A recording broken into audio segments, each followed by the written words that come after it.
Bismillah ar-Rahman ar-Rahim. Allahumma salli ala Muhammadin wa ali Muhammad. Que la paix soit sur Fatima et son père, son époux et ses fils, et sur le secret qu'elle détient. Salam alaikum, chers téléspectateurs, et bienvenue à nouveau dans un nouveau programme de votre émission spéciale pour le jour de deuil de Fatima Zahra alayhi salam. Nous sommes dans la troisième nuit de deuxième Ayyam al-Fatimiyya, et nous avons à nouveau l'honneur d'accueillir Samahat Cheikh Ismail Belem, étudiant et chercheur en sciences islamiques. Salam alaikum, cher Cheikh, et bienvenue à nouveau sur notre plateau. Wa alaikum salam wa rahmatullahi wa barakatuh. Tout le plaisir.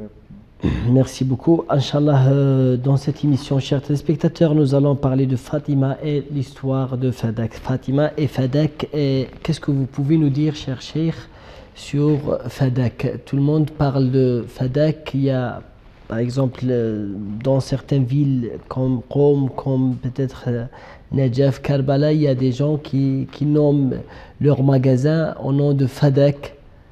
Leur entreprise Fadak, c'est un jardin en fait qui s'appelle Fadak, mais pourquoi il a cette importance historique, surtout en relation avec Fatima Zahra alayhi salam? أعوذ بالله السميع العليم من الشيطان الرجيم بسم الله الرحمن الرحيم وبه نستعين وصلى الله على سيدنا محمد وعلى آله الطيبين الطاهرين اللهم صل وسلم وزد وبارك على محمد وعلى آل محمد وعجل فرجهم. Au nom d'Allah, le tout miséricordieux, le très miséricordieux, paix et bénédiction sur le noble de cette créature, du saint prophète Mohammed sallallahu alayhi wa sallam, sur sa sainte famille, ses vertus compagnons et sur ceux ou celles qui vont savoir jusqu'au jour de la résurrection. Alors, qu'est-ce que Fadak? D'abord, pour parler de Fadak, il faut dire que Fadak c'est un jardin en fait, qui en fait qui se trouvait, n'est-ce pas, à Khaybar, à Médine, voilà, à Médine. Et dans la région juive. Voilà, dans la région juive, et puis qui était, n'est-ce pas,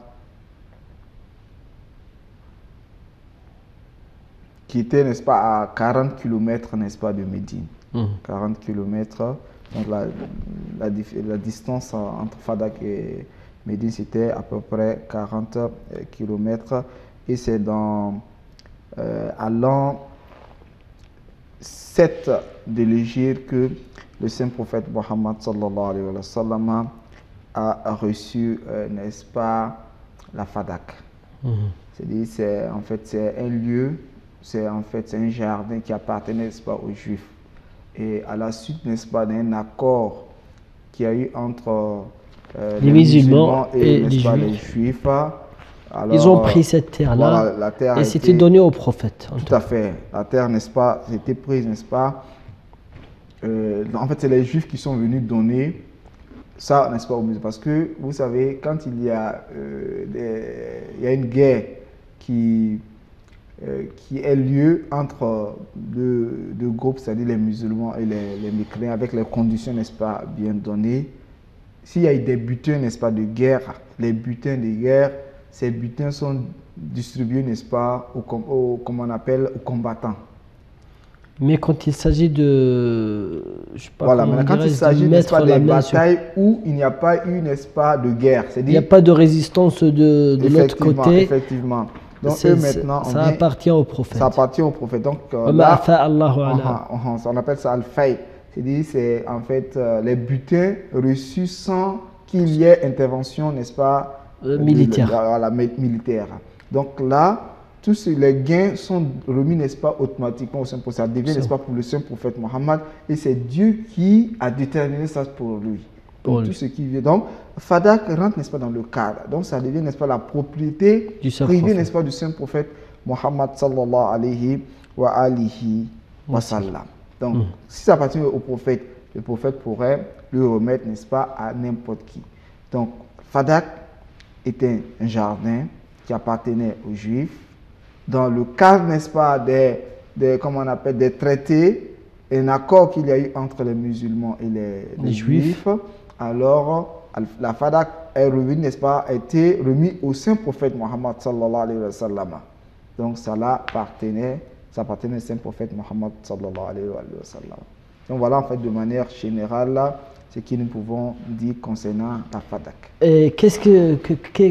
Qu'est-ce que Fatima alayhi salam a réclamé dans cette histoire de Fadak? Ok, merci bien. Alors, qu'est-ce que Fatima Zahra alayhi salam a réclamé? Vous savez, étant donné que la Fadak appartenait, n'est-ce pas, au Saint-Prophète Mohammed sallallahu alayhi wa sallam, donc il les utilise comme bon le semble. C'est par son bon vouloir, n'est-ce pas, qu'il l'utilise. C'est dans ce sens que le Saint-Prophète Mohammed sallallahu alayhi wa sallam utilisait les gains de Fadak, les revenus, n'est-ce pas, de Fadak, il les utilisait pour les distribuer aux, comment dirais-je, aux pauvres, aux nécessités, aux orphelins, n'est-ce pas, aux démunis. Le Saint-Prophète Mohammed, c'est pour lui, mais il les donne à ces personnes. Jusqu'à ce que un verset descende, Wa'tizal qurba haqqahu. Il donne aux proches parents leur dû. C'est dans ce sens que le Saint-Prophète Mohammed sallallahu alayhi wa sallam a remis la Fadak à Fatima Zahra. A offert Fadak à Fatima. À Fatima Zahra, parce que c'est le Saint-Prophète Mohammed et il a offert ça à Fatima Zahra alayhi salam. Alors, lorsque Fatima Zahra alayhi salam a reçu la Fadak, après le décès du Saint-Prophète Mohammed sallallahu alayhi wa sallam, donc Fatima Zahra, elle avait la Fadak. Donc quand il y a la Fadak, normalement c'est un jardin. Alors quand il y a le jardin, on a besoin, n'est-ce pas, des jardiniers, des personnes qui entretiendraient, n'est-ce pas, la Fadak. Donc Fatima avec des éléments qui entretenaient, n'est-ce pas, la Fadak.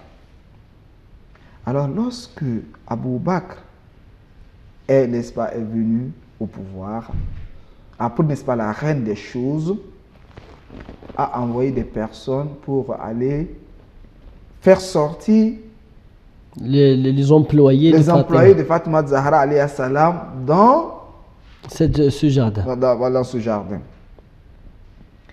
Alors que quand le prophète est décédé, la Fadak était sous la reine, n'est-ce pas, de Fatima Zahra. Oui, dans la main de Fatima, c'était sa propriété. Alors, donc Fatima Zahra disait que la Fadak là c'est pour moi. Là c'est un.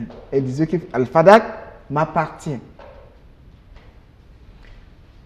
Quelles sont les preuves? C'est le Saint-Prophète Mohammed qui m'aurait donné comme, n'est-ce pas, un présent. C'est le Saint-Prophète Mohammed qui m'a donné. Si on dit non, c'est pas le prophète qui l'a donné, c'est-à-dire Fatima Zahra au préalable, elle dit que c'est pour moi. Alors quand quelqu'un dit que c'est pour moi, parce qu'en islam on appelle Qa'idatul Yad.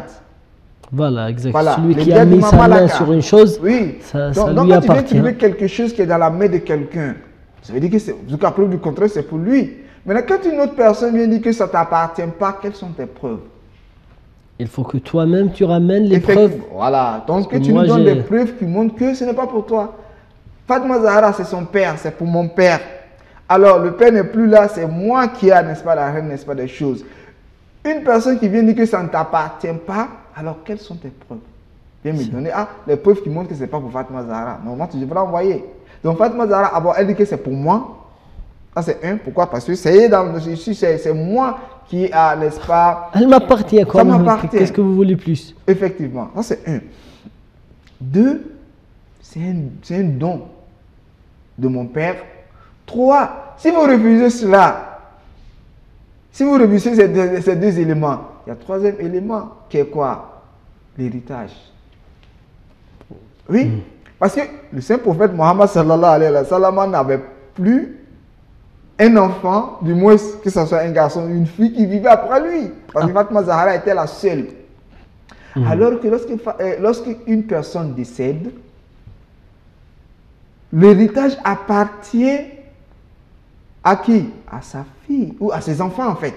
Parce que mais il n'y a pas des enfants, donc il ne reste que Fatima. En fait, il ne reste que Fatima Zahra. Donc c'est la seule héritière de son père. Effectivement. Donc lui, le père n'est plus, n'est-ce pas? La mère, n'est-ce pas, n'est plus. Oui, on peut dire il y a les femmes qui sont là.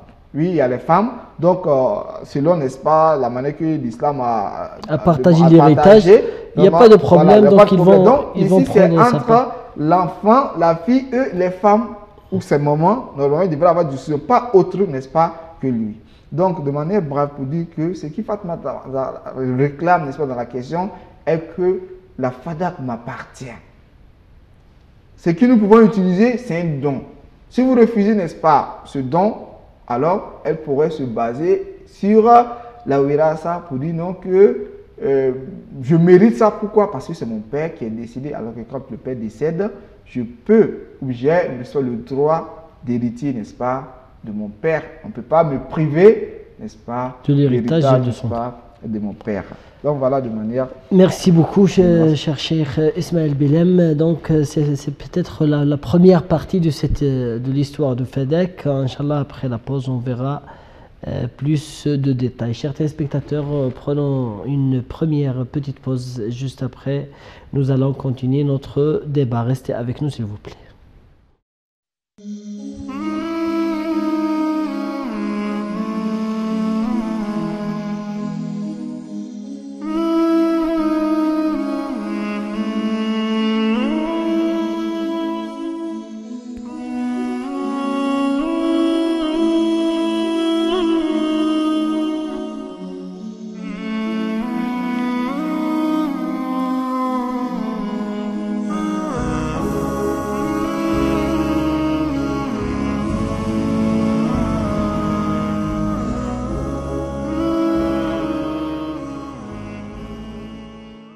Bienvenue à nouveau, chers téléspectateurs, toujours dans Fatima et Fadak, ou bien Fatima et le jardin Fadak.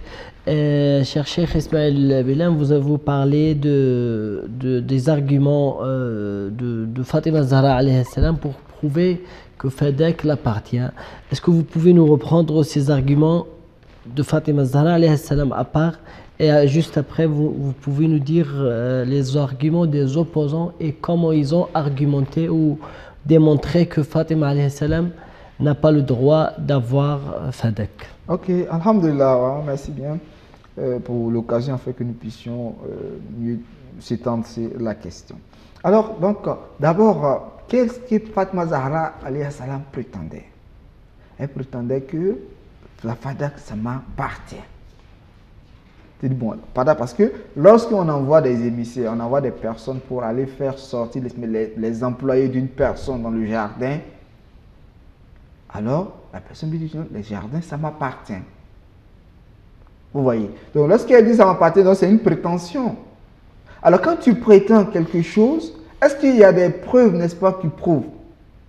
Fatima Zahra autrement nous dit, mais je n'ai pas besoin de preuves parce que c'est moi qui, l'entretien des fadak m'appartient à moi. C'est moi qui... Voilà, si vous dites que vous êtes Cheikh Ismaël Belem, moi je ne vais pas vous dire qu'il faut que vous me prouviez, sinon vous n'êtes rien du tout. Effectivement, effectivement. Certainement, c'est à moi, celui qui veut comprendre, c'est à moi de ramener les...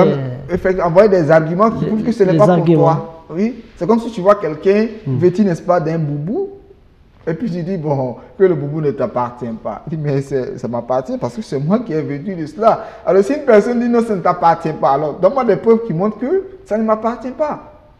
Vous voyez? Tout à fait. Donc moi je dis, ça m'appartient. Donc, Fatima Zahra, premier argument de Fatima Zahra, Qaïdat al-Milk, ça veut dire que ça est dans ma main, donc c'est pour moi. Alors, si tu t'opposes, alors donne-moi, n'est-ce pas, les preuves. Vous refusez cela, Fatima Zahra dit que c'est mon père, n'est-ce pas, qui m'a offert. C'est un don de mon père. Et pendant qu'il était vivant? Oui, oui, oui, pendant qu'il est vivant, parce que c'est... Et même il y a les Mufassirin, même comme Ibn Abbas, même qui ont dit, ils disent que lorsque le verset est descendu Donne aux proches parents leur dû, que le saint prophète Mohammed a pris Fadak et a donné à Fatima Zahra alayhi salam. Et même voilà pourquoi après Omar ibn Abdel Aziz, qui est un des, comment on appelle là, des califes Omeyyades, le dernier parmi eux. Effectivement, lorsqu'il a eu, n'est-ce pas, la reine des choses, il était obligé de restituer, n'est-ce pas, la Fadak à la famille du saint prophète Mohammed sallallahu alayhi wa sallam, au petit-fils de Fatima Zahra. Mais c'était trop tard. Effectivement. Donc ça veut dire qu'ils savaient bien sûr que ça les appartenait. Sinon, s'ils ne reconnaissaient pas leur appartenance, est-ce qu'ils allaient leur octroyer? Bien sûr que non.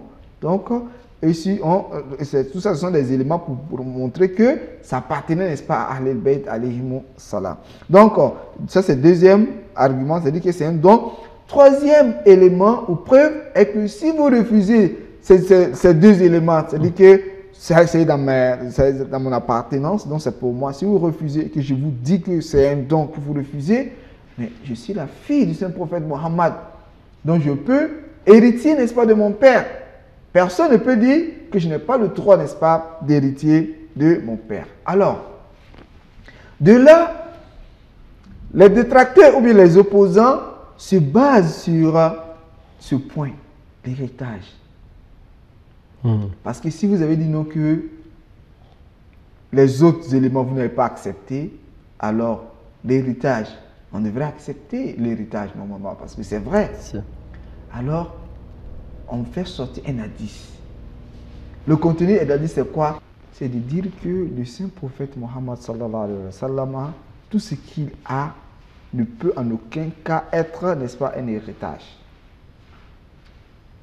C'est-à-dire, ils ont essayé de ressortir, n'est-ce pas, un hadith, et le contenu, n'est-ce pas, de l'hadith prouve que le saint prophète, c'est-à-dire la famille du saint prophète n'a pas droit, n'est-ce pas, à l'héritage.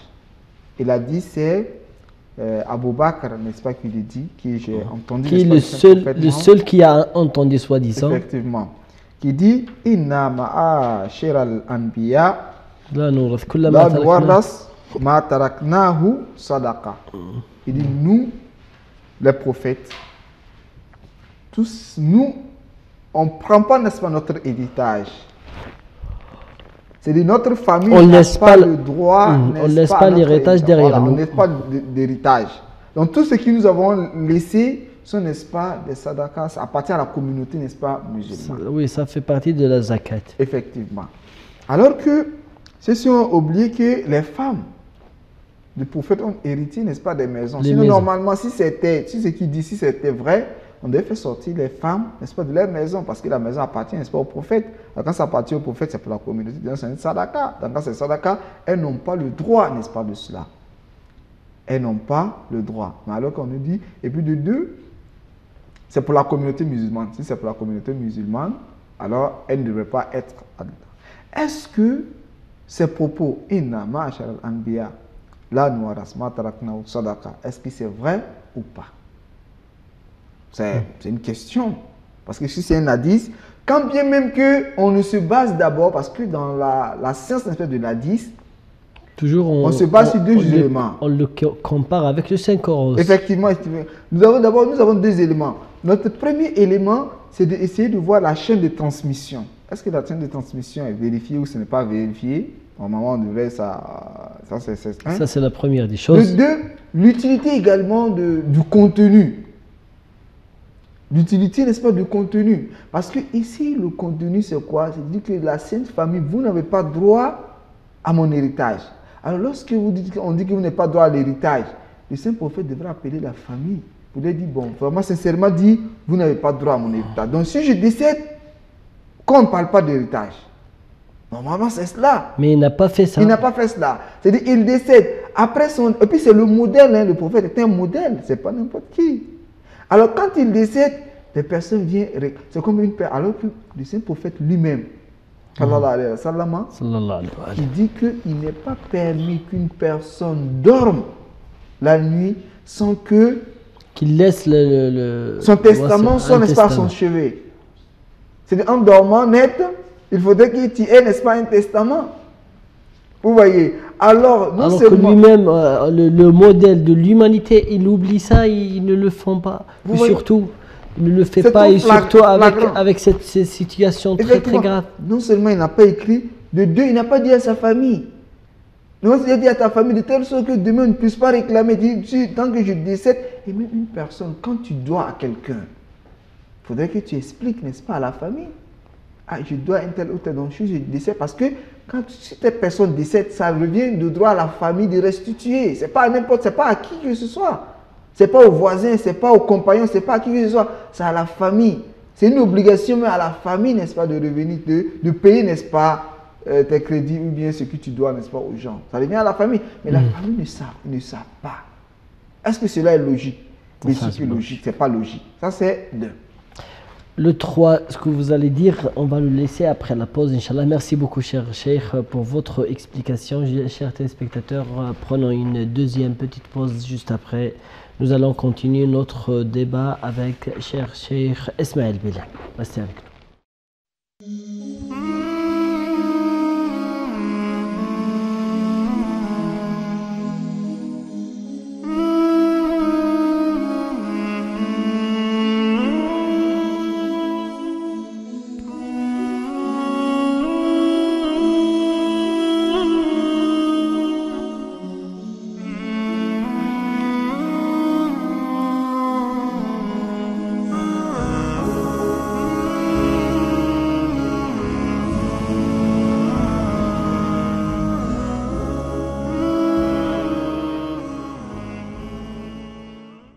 Bienvenue à nouveau, chers téléspectateurs. Toujours, nous parlons dans notre troisième nuit de 6 jours de deuil de Fatima Zahra alayhi salam, Fatima et Fadak. Et vous étiez en train de citer les arguments qu'ils ont apportés pour qu'ils prient Fatima Zahra alayhi salam de Fadak.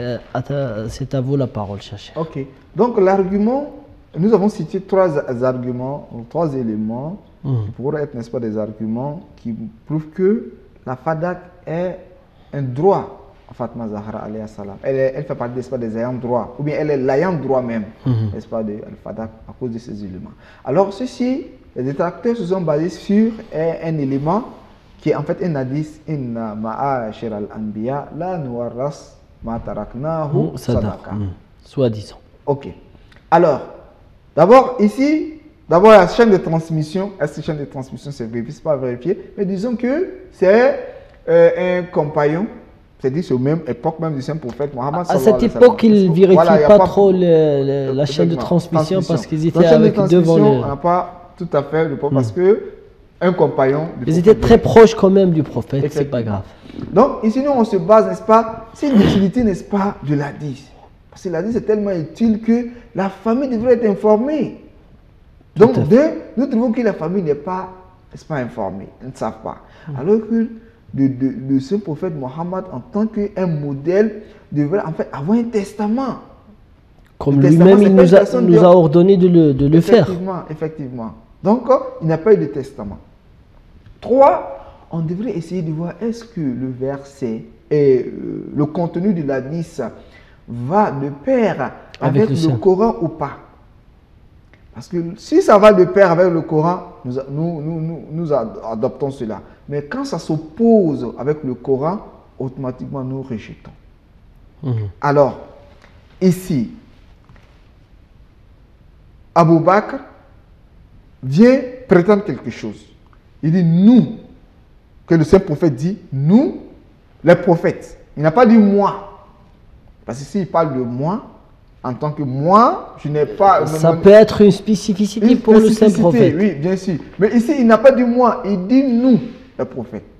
Alors, on va essayer maintenant de voir, soit on devait d'abord se retenir voir dans l'histoire, est-ce que les prophètes avaient, n'est-ce pas, les parents, les ayants droit, avaient droit à leur héritage ou pas. Normalement, soit l'histoire. Mais nous avons le Coran qui est en fait une preuve palpable. Nous allons essayer d'interroger, n'est-ce pas, le Coran. Mais qui fait ça? Fatima Zahra alayhi salam, qui est une savante. Certainement. Elle dit cela, elle dit ceci. Il dit Yabna Abi Quhafa, dans son sermon qu'elle s'adressait à Abu Bakr. Il dit Yabna Abi Quhafa, il dit au fils de Quhafa, qui est Abu Bakr ibn Abi Quhafa. Il dit Afi kitabillahi antarisa abaka wala arisa abi. Tu trouves ça dans le livre d'Allah que toi tu Tu as le hérites. droit d'avoir l'héritage de ton père et moi non. Il dit, ou bien vous avez fait, n'est-ce pas, exprès d'ignorer, n'est-ce pas, le contenu du Coran, laissez ça, n'est-ce pas, derrière vous, c'est-à-dire c'est comme si on délaisse quelque chose. Car Dieu dit, wa warisa Suleymanu Daouda. Voilà. Suleiman qui était un prophète, Daoud qui était un prophète. C'est un verset coranique qu'on le trouve. Effectivement. Donc, Suleiman a hérité, n'est-ce pas, de Daoud. Wa warisa Suleymanu Daouda. Donc, David. Suleiman a pris, n'est-ce pas, l'héritage de Daoud. Et parlant, n'est-ce pas, de Zacharia, alayhi salam, le prophète Zacharia, il dit Fahabli min ladunka waliyan. Yarithuni wa Yarithuni wa yarithu min ali Yakuba. Il dit donne-moi un enfant qui prenait, n'est-ce pas, mon héritage et qui prenait l'héritage de la famille, n'est-ce pas, la famille de Jacob. Voilà. Et il dit donc encore, ça c'est dans le Saint-Coran. Oui. Wa ulul arham ba'dhum awla bi ba'd. Il dit les membres de la famille ou les proches ont, comment on appelle, ont le droit droit les uns entre eux. Vous voyez? Et encore il dit les Dakari misla hazil unsayin. Il dit l'homme, le jeune homme a, n'est-ce pas, voilà, le mâle a a double, le double, n'est-ce pas, du revenu, double part par voilà, rapport aux filles, à sa sœur. Oui. Dans l'héritage. Dans l'héritage.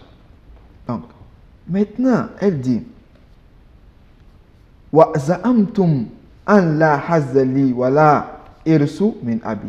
Et vous avez cru que moi je n'ai pas de droit. C'est-à-dire, ça ce sont les prophètes entre eux, les enfants, n'est-ce pas, des prophètes qui ont l'héritage. Alors que Abou Bakr, qu'est-ce qu'il dit? Il dit, nous, c'est-à-dire, les gens n'ont pas, c'est-à-dire, notre famille n'hérite pas de nous, ne prend pas notre héritage, non, en tant que prophète. Alors que nous voyons des prophètes dont les enfants ont pris, n'est-ce pas, leur héritage. Vous voyez? Et Fatma Zahra dit, donc vous avez cru que moi, je n'ai pas le droit. Il dit, am takuluna ahla millatayn la tawarasan. En point d'interrogation. Il dit, vous voulez dire que nous sommes de deux religions différentes. De deux religions différentes. Qu'on n'a pas le droit, parce que dans l'islam, celui qui est... Parce que l'autre chrétien n'a pas le droit d'hériter d'un musulman, comme le musulman n'a pas le droit d'hériter, n'est-ce pas, d'un chrétien. Par contre, peut-être, mais en tout cas, soit disant que, voilà, vous voulez dire que Fatima Zahra, moi je suis loin de l'islam et j'ai pas le droit d'hériter mon père qui est musulman. Alors qu'il a dit quoi? Mais moi et mon père, nous sommes de même religion. C'est-à-dire, elle est en train de citer tous les cas possibles dans la jurisprudence islamique. Effectivement. Que eux-mêmes, ils le savent très bien. Ils ne savent pas. Et puis de deux, ce sont des éléments, c'est-à-dire, elle ne prétend pas sans des preuves coraniques. Si ils se sont basés sur un seul hadith, pour dire que nous n'avons pas le droit, elle veut dire que tout ce qu'ils vous disent là, ça s'oppose au contenu, n'est-ce pas, du Coran. Parce que Suleiman est héritage. Il y a, comme on appelle Zacharia, qui demande un héritier. Et c'est dit également dans le Coran que l'héritage est normal parce que le dû, n'est-ce pas, d'un homme, un garçon par rapport, n'est-ce pas, à une fille. Et si deux personnes, des personnes de religion opposées ne peuvent pas prendre l'héritage des uns des autres, il dit, mais moi et mon père, nous sommes de même religion. Et elle va encore plus loin. Elle dit, ou bien voulez-vous prétendre que vous connaissez les généralités et les spécificités du Coran que mon père c'est-à-dire vous prétendez que vous savez mieux. Vous savez le plus. Mieux parce que le prophète. Oui. C'est ce qui est général dans le Coran. Parce qu'ici, normalement, c'est général. Il n'y a pas d'exception. Il n'y a pas d'exception. Maintenant, lorsque tu veux venir dire que c'est pas général, c'est exceptionnel pour le saint prophète Mohammed. Donc, c'est comme si tu prétends que tu maîtrises le Coran plus que le prophète, ou bien comment on appelle, son cousin. Il dit, Am antum a'lamu bi khususil Qur'an wa umumihi min abi wa ibn ammi. Qui est, n'est-ce pas, l'imam Ali. Imam Ali alayhi salam. Et pourtant, c'est clair et net, en fait, la preuve que les épouses du prophète, sallallahu alayhi wa sallam, ne sont pas sorties de leur chambre. Oui.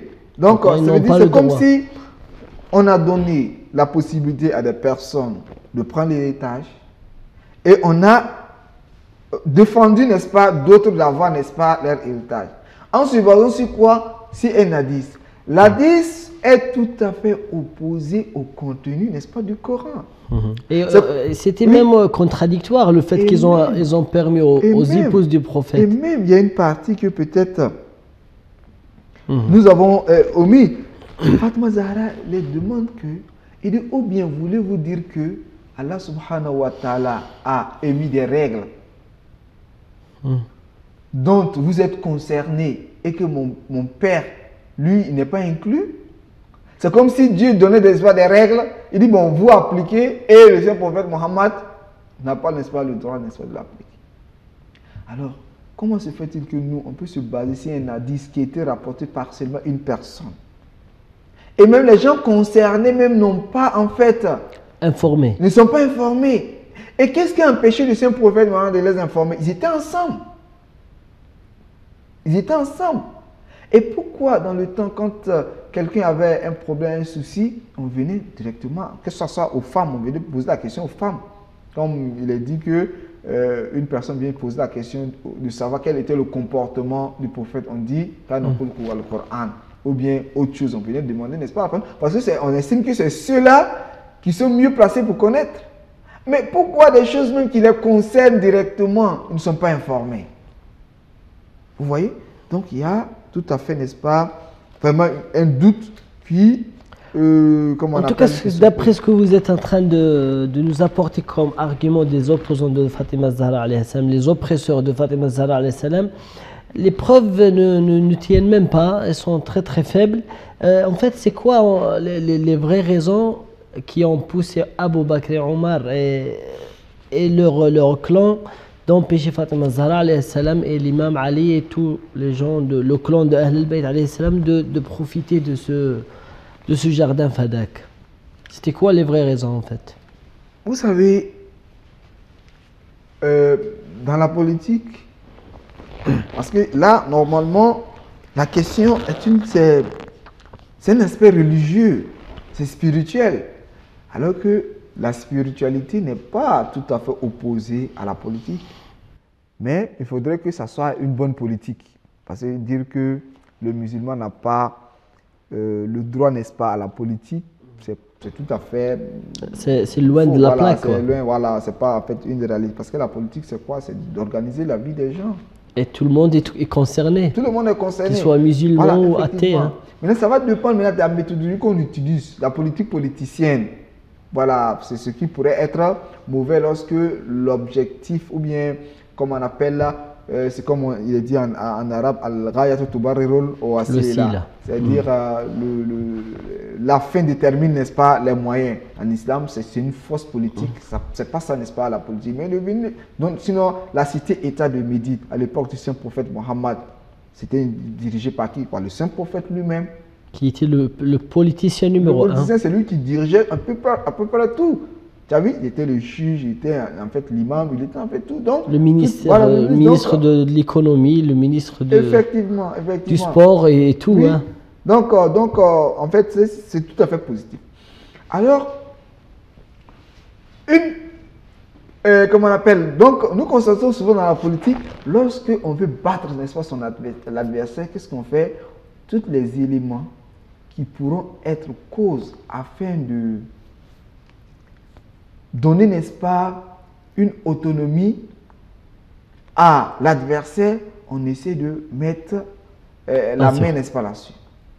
Ceux-ci ont estimé que si la FADAC reste dans l'ordre. Oui, ici on parle d'un jardin. Un jardin qui contient. La grandeur de FADAC était de telle sorte qu'on dit que pour faire le parcours de la dimension de Fadak, il a fallu faire, n'est-ce pas, un voyage de 2 jours à cheval. 2 jours à cheval, c'est pas une petite distance. Alors, si Fatima Zahra alayhi salam avait ça, Fadak, politiquement, elle est contre le pouvoir. Le pouvoir. Donc, politiquement et socialement, C'est une force. C'est une force. Donc ils pourront facilement économiquement. s'opposer.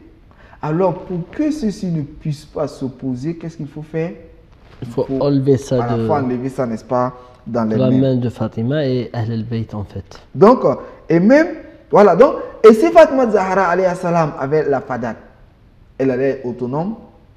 Si elle est autonome, l'imam Ali alayhi salam, Il reste fort. il reste fort.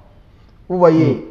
Et l'opposition, ça va être puissant. Effectivement. Voilà, tout simplement. Donc, de manière brève, fadak a été restitué de Ahl al-Bayt alayhi salam pour les affaiblir socialement. S'ils sont affaiblis, n'est-ce pas? S'ils sont affaiblis, n'est-ce pas? Comment on appelle là, matériellement, socialement, ils seront faibles. Alors, s'ils sont faibles, est-ce qu'ils pourront mieux réclamer? Bien sûr que non. Voilà pourquoi il y a un savant mu'tazilite, c'est Ibn Abid Hadil al-Mu'tazili, qui parle, n'est-ce pas? Celui qui a commenté Nahj al-Balagha. Oui, Nahj al-Balagha.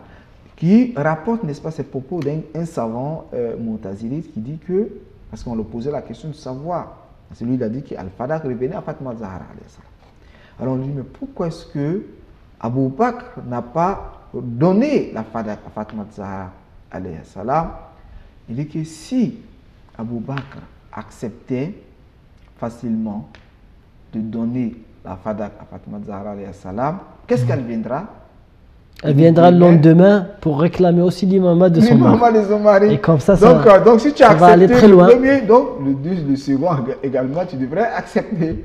Donc c'est stratégique. Stratégiquement, c'est fait pour, n'est-ce pas, les affaiblir. Donc, sinon les éléments, les arguments que Fatima Zahra a donnés, ce sont des arguments, c'est tellement solide.